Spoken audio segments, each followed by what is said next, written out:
I came home early and found my girlfriend in bed with a girl. I yelled at her, but she stayed hiding under the covers. When I tried to leave, she ran after me half naked, freaking out and blaming me. I'm 22, and my girlfriend, we'll call her Jess, she is 20, and we have been in a relationship for nearly 18 months.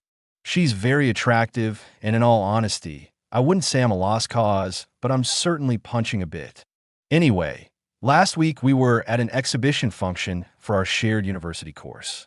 It was a fairly normal evening up until I saw her talking to this girl from the other side of the hall. Nothing unusual, I just didn't recognize her.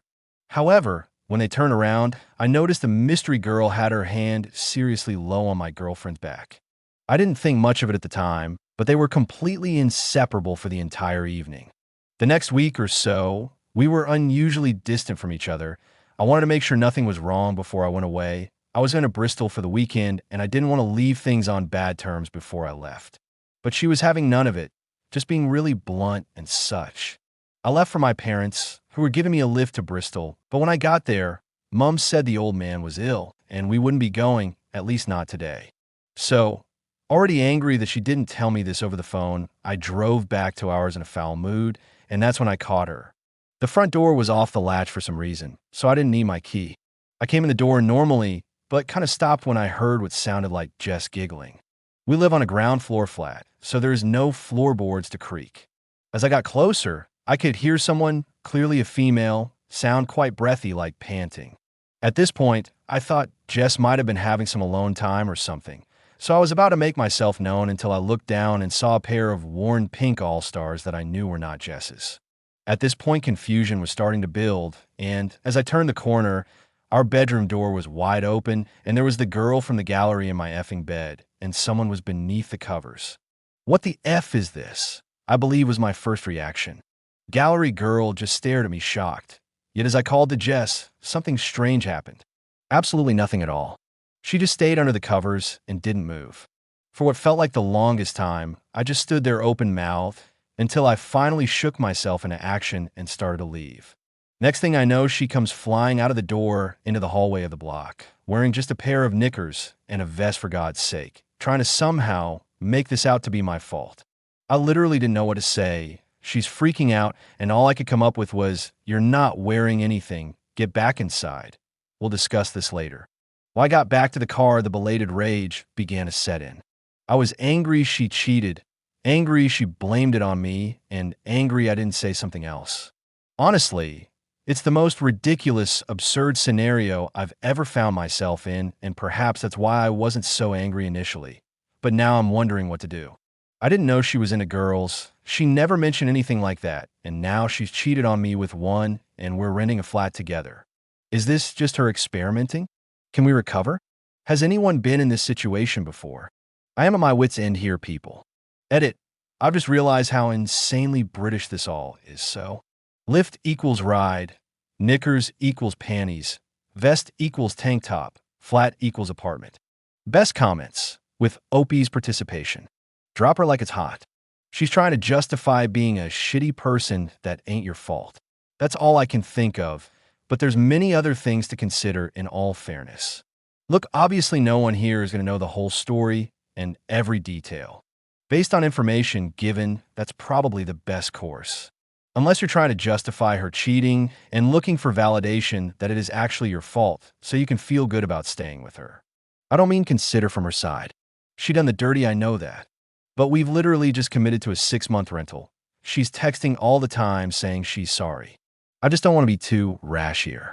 If you saw her getting effed by a man, would you still hold the same opinion? I guess not. I wanted to tell myself she was maybe just experimenting, but she was clearly going down on this chick, and I honestly don't know how long it's been going on. Cheating is cheating. Doesn't matter if it's a man or a woman. And even if it was experimenting, I'm not going to expect my wife to be comfortable with her coming home to me effing another dude's butthole, because I was curious. Can you go into a little more detail about her absurd reaction? Well, partly absurd because she was wearing basically nothing out in the hallway where strangers from other flats come and go, and she's historically quite a modest person. Worse though, because she said something along the lines of, "You said you were leaving for Bristol," which absolutely flabbergasted me. Then the nail in the coffin, was when she said, "So I get all the blame for this?" To which I had no appropriate response other than absolute fury. So I took the decision to calmly tell her to go back inside, and I left. Update number 1. I've read nearly all of these comments now, and honestly, you guys are pretty much spot on, I'm afraid. I can't go back to her and keep any shred of dignity, especially after I found Gallery Girl on Instagram earlier and messaged her. She admitted it's been going on a while and is desperate for me not to tell anyone. As much as it would be a shitty move, I'm seriously considering outing them both. Knowing her friends, the last thing Jess would want is for them to think she's into girls.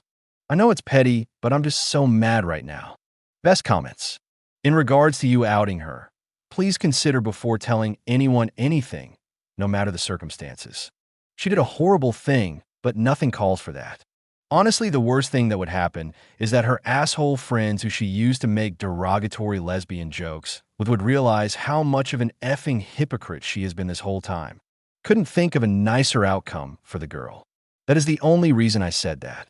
Update number 2. 2 days later. Had a lot of back and forth texts with the ex. She stopped saying she's sorry, instead trying to say that I didn't see what I thought I saw, which is hilarious. Here's the kicker though.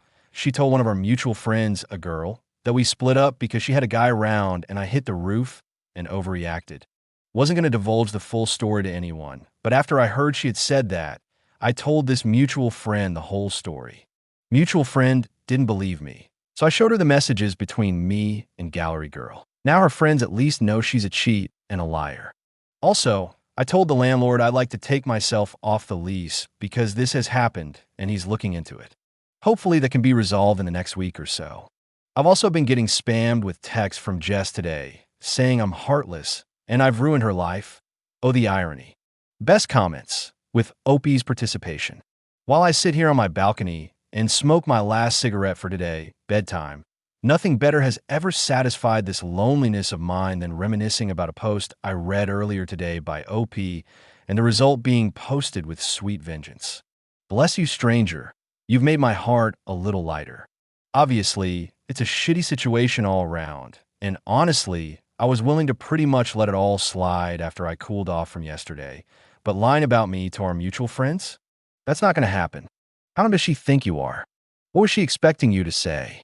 Oh, you're right. I didn't see you in bed with someone else after all. I was just hallucinating. I think she's just in full damage control mode now, and quite frankly isn't making a lot of sense. She'd rather shift the blame back onto me than confront the fact that her slightly homophobic friends now know she's into girls, so she's panicking. I can't help but wonder, do you just have to take a moment and wonder what kind of person you were dating? She just sounds so dumb. Honestly, I know I've painted a picture of an incredibly stupid girl, but that's what makes her actions here all the more shocking to me. She really isn't that dumb. I have to believe that her getting caught in a seriously compromising position is what has led her to act so stupidly, because I have found myself completely dumbfounded at some of the stuff she has done/said since I caught the two of them. What exactly she told to the friends exactly? I think her implication to the mutual friend was that there was just a guy at our house and no funny business was going on, forgetting about the girl in our bed and that there were funny business.